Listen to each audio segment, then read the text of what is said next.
Coming up on News 10 at noon, the government is on high alert. It believes terrorists may now be targeting American apartment buildings. And Bishop Howard Hubbard clarifies the church's position on sexual abuse. It was a record cold morning here in Albany, and it's going to be cool for the next couple of days, but we do see warmer weather heading away. I'll let you know when. Weather a bit later. And our doctor on call will answer your questions concerning blocked arteries. It's all next on News 10 at noon. Live from WTEN in Albany, this is News 10 at noon.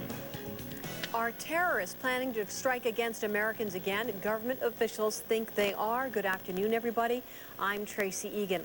High-level government officials are making it clear today that they expect another terrorist strike against Americans.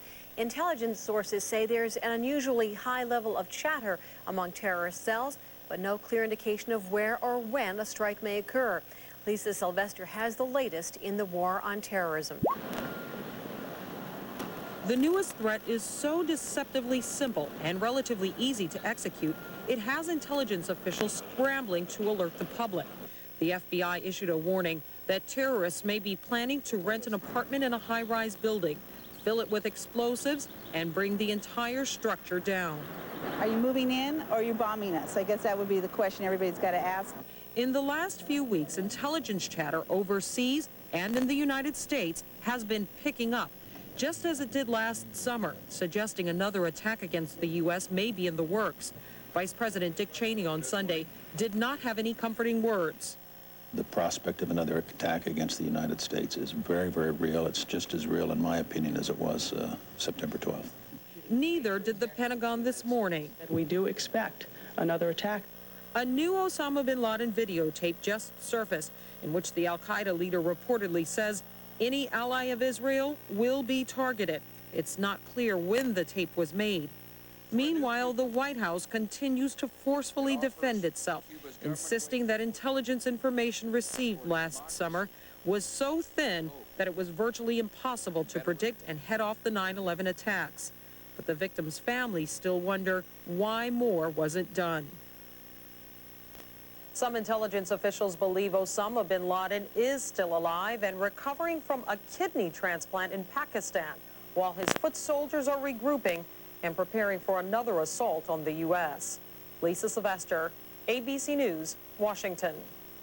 Here in the Capital Region, firefighters in Rensselaer County managed to stop a garage fire from spreading to a home just a few feet away. There's very little left this noon of the garage, though, on Mickle Hill Road in the town of Brunswick. Flames broke out just before midnight. The owner was using the garage to store firewood, but they don't know yet what caught the garage on fire.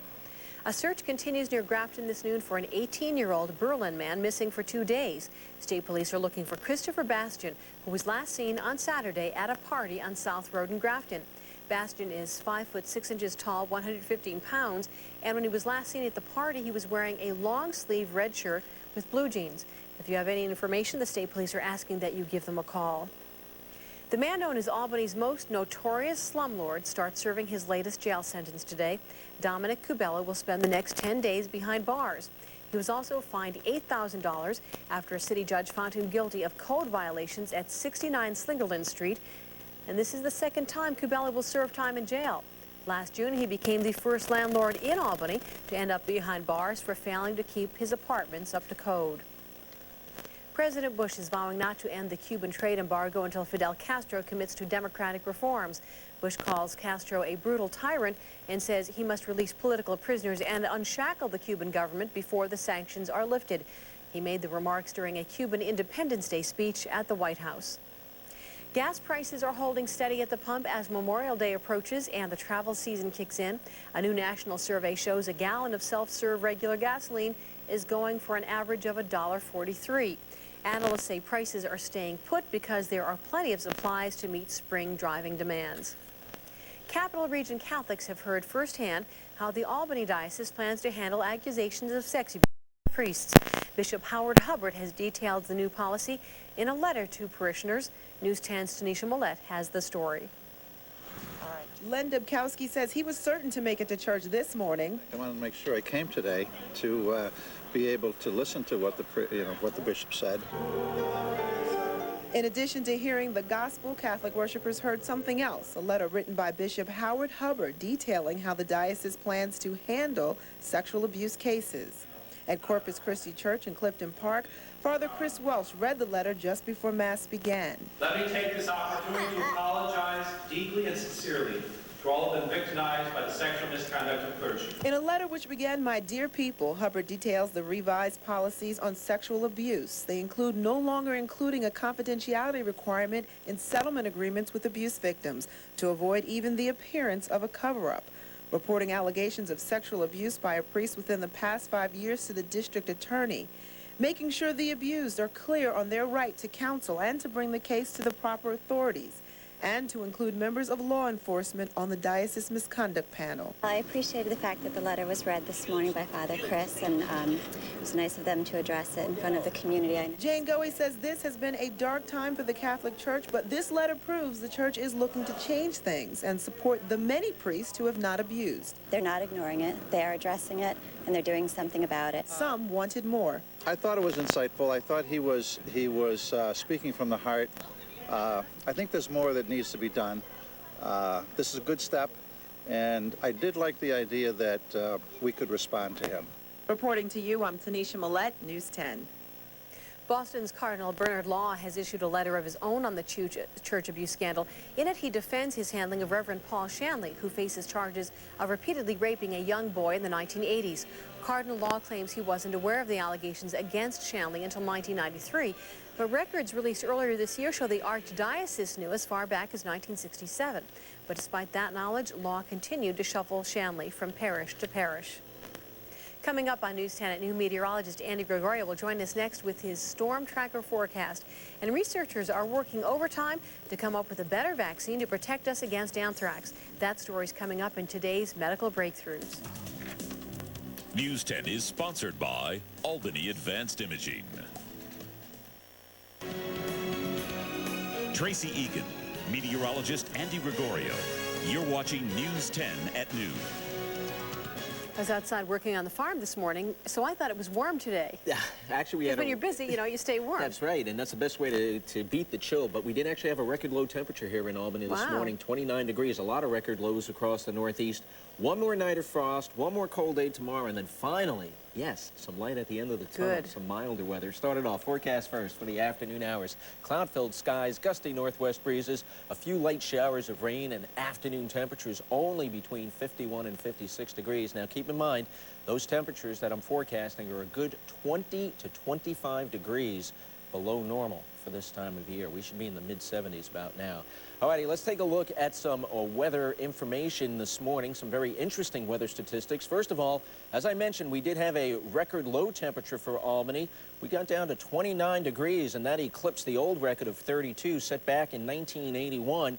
And so far through yesterday, this is something interesting too. The average monthly temperature is a little above 52 degrees. That's 4 degrees below normal, and so far it is the third coldest May on record. And speaking of cold and snow, we had 2.2 inches of snow on Saturday. That's the latest measurable snowfall ever in the month of May. All right, let's take a look at our noontime sky cam, and it shows us that we do have mostly cloudy skies outside on the sky cam with some rather cool temperatures, 48-degree readings here in town, a little bit of light mist or shower activity from time to time, too. As far as temperatures around the area this morning, let's take a look at them. Check out some of these readings. Freezing for Niskayuna, again, 29 here in town. East Chatham and Lennoxdale, 24 degrees. Dalton, 25, as was Rhinebeck. East Jewett at 22, and Charlottesville in southwestern Schoharie County also coming in at 22.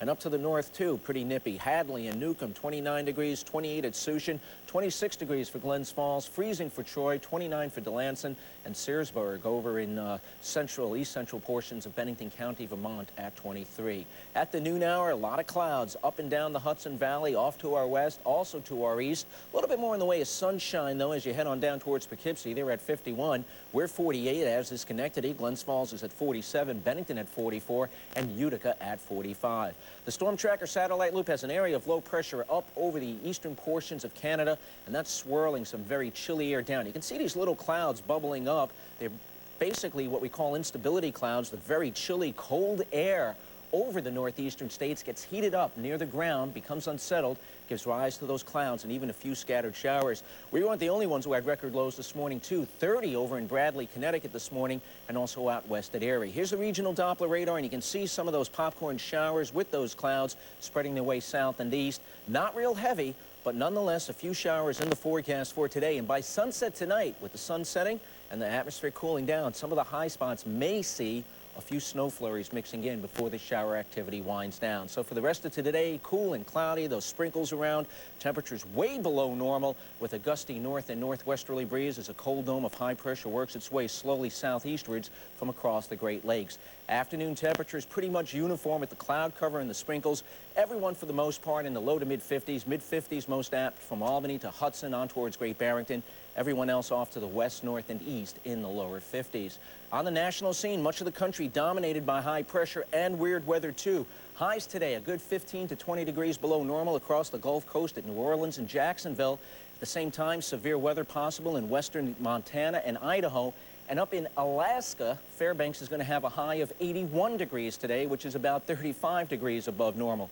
We do see milder air out to the west, and that'll be working its way on east, but not until the midweek period. For tomorrow, another cool day with those clouds billowing up and a few showers of sprinkles. Then the high works to the east by midweek. And finally, we'll start to see a warm-up in our forecast. So for today, becoming partly to mostly cloudy, 51 to 56 with scattered showers around and a gusty northwest breeze.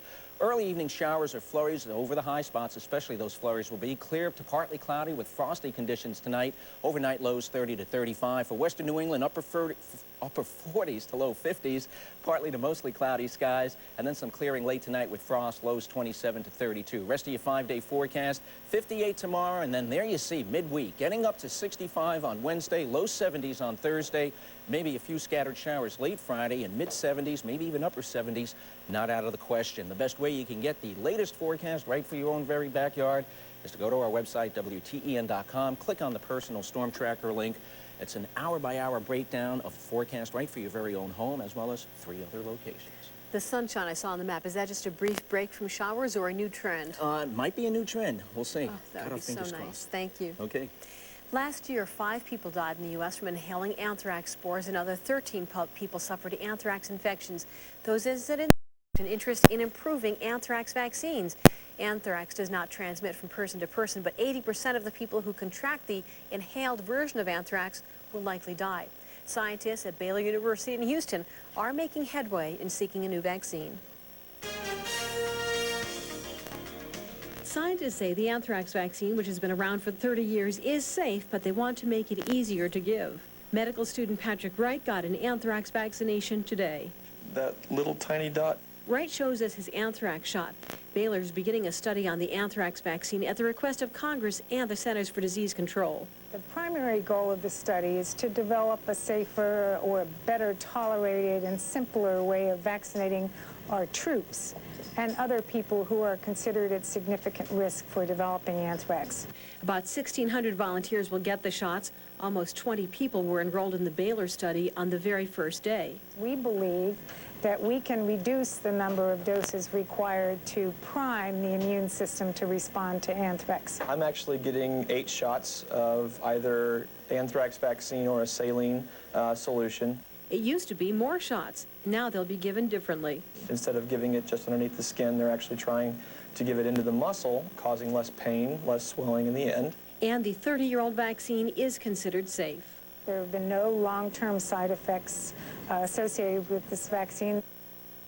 The military wants to speed up its anthrax vaccination program, and the government may consider providing vaccinations for high-risk persons in the civilian population, such as postal investigators, FBI agents, and members of the CDC's investigative teams who will be called upon to assess suspected anthrax exposure events. If you'd like to review this story, you can go to our website at WTEN.com and click on Medical Breakthroughs. And coming up tonight at 6 and 11, I'll have a special medical breakthrough report on a surgical fix for a breathing problem that sometimes improves relationships. It's about sleep apnea. Still to come on News 10 at noon, our doctor on call will answer your questions concerning blocked arteries. You can call him at 476-WTEN. But first, let's take a look at the noontime stock numbers. The Dow down more than 108 points. The NASDAQ also down nearly 39.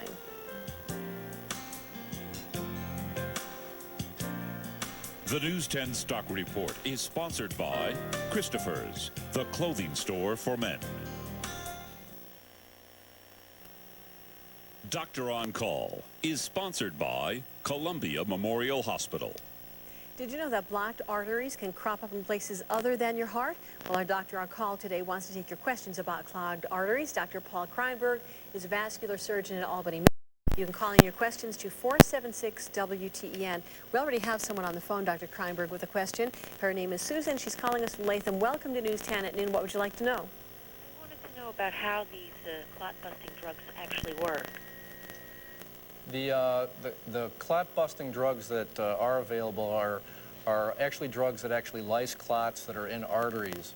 So in situations where somebody has an acute thrombosis or a clot in the artery, sometimes those drugs are used to break up the clot to reopen the artery. Is it a permanent fix?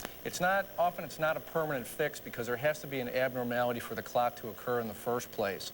So often you'll use the clot-busting drug to clear the clot, so then you can do the diagnostic study, an angiogram or something like that, to see where the problem is, and then it can either be fixed with surgery or some type of stent or angioplasty. What are the other places in the body that clogged arteries can occur? Yeah, often when people think of clogged arteries, they think of the arteries in the brain or in the heart. But atherosclerosis is a generalized process, can occur in any artery in the body. In fact, there's a lot of overlap for patients who have coronary artery disease to have also problems in the periphery. So it can affect the arteries in the lower legs, and depending on where the blockages are, different symptoms can be manifested, such as pain in the legs when you walk or a non-healing ulcer on the foot. Wow. Jackie's on the phone. She's calling us from Arlington, Vermont. Hope it's beautiful up there today. Jackie, thanks for calling in. What would you like to know from Dr. Kreienberg? My husband had a heart attack in 1989, and he has a completely blocked artery in his heart, and they could not get through it with the angioplasty, and he is just on medication, and he's been doing fine. Did that artery, what happened? Was it collateral veins? Did he do his own bypass? That sometimes can occur, and that's one of the body's natural ways to try to overcome a blockage in the artery is to develop what are called collateral vessels. Now, oftentimes the collaterals that developed, they're smaller arteries than the native artery that's been blocked and may not be enough to support the organ that it's supplying.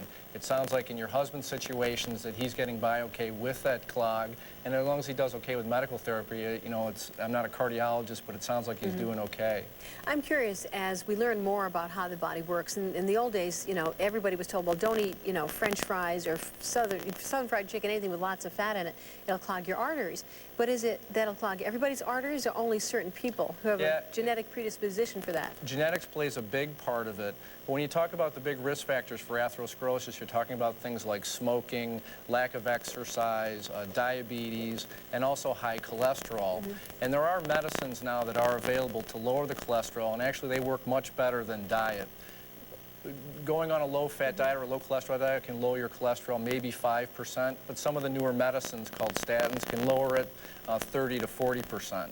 By listing the problems you just listed as being causative for clogged arteries, you've also spelled out what I suspect is your solution besides the medicines: losing weight, exercising, and what was it? Stop smoking. And get your cholesterol checked. And then the other thing we usually add to it is an antiplatelet, which is an aspirin a day, or one of the other antiplatelet drugs. Are there any antiplatelet drugs that you shouldn't take? No, usually the simplest thing to start with is aspirin. It's usually on everybody's shelf at home. And baby aspirin, or? I usually tell people to take 81 milligrams, which is a baby aspirin a day. All right. George is on the phone calling us from Albany. What would you like to know, George? How successful the carotid artery surgery? The carotid artery surgery, that's the artery in the neck that supplies the brain. And then there's also an artery that can be affected with atherosclerosis. And this is the type of surgery that I perform as a vascular surgeon, and we do it to prevent stroke. When the plaque builds up in the artery, sometimes it can, a piece of the plaque can break off, end up in one of the arteries in the brain, and you can have either a mini stroke or a full-blown stroke. So what we do is when we perform that surgery is put clamps above and below where the plaque is, and then we pull the plaque out of the artery like peeling a banana, and then sew the banana peel back together. And what that does is help prevent strokes. There are some risks to that surgery, but the risk of the stroke during the surgery is much, much less than if you don't have the surgery. So in people that have significant narrowings in the carotid artery, greater than 70%, it's recommended that they have the artery cleaned out with an end arterectomy. All right. Fascinating, the advances they've made in treating clogged and blocked arteries. Yes. Thank you, Dr. Kreienberg, so much for joining us. Thank you. And stay with us. We'll be right back with today's live lottery drawing. Hope you're feeling lucky. We're going to Schenectady for the midday numbers and win 4 drawings. It's New York Lottery's numbers and win 4 midday drawings for Monday, May 20th, 2002. I'm Kim Beatty. Now here's today's number. The first ball up is 8. The next is 1, and the last is 9, making the midday number 819.